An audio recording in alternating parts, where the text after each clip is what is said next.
My top 5 performances from the 2022 Cheltenham Festival. Let's go. In at number 5 is STATTLER, trained by Willie Mullins, who produced a very classy performance, recording a Racing Post rating of 164 to win the National Hunt Chase in very good style on day one. That was the highest recorded rating in the race in its history. And STATTLER, I think, will be campaigned similar to the horse in the same colours called Galvin, and campaigned as if he could be a Gold Cup horse for next season. I guess we'll soon find out, but he's a very, very good horse. Number 4, I had to give it to Presse.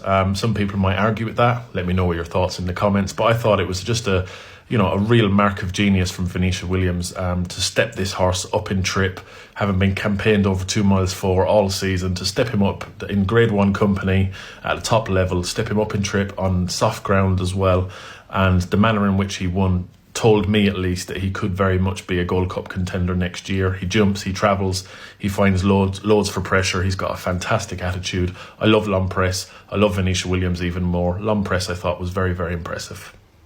Number 3 is Facile Vega, who was just so impressive in Champion Bumper. Look, he's just a fantastic prospect, this horse. He ran to a Racing Post rating of 141, which is the joint top rating in the last 10 years.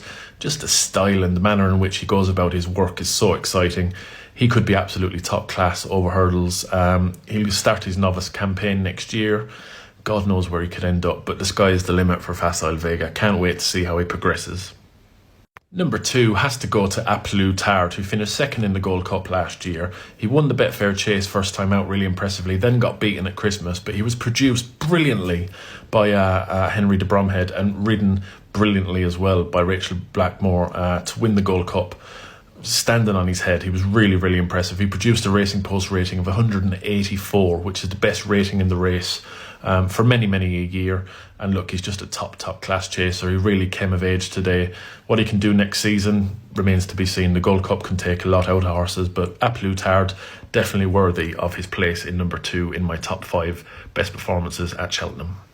There can only be one number 1, and that is Constitution Hill in the Supreme Novices Hurdle on day 1. What he did was absolutely ridiculous.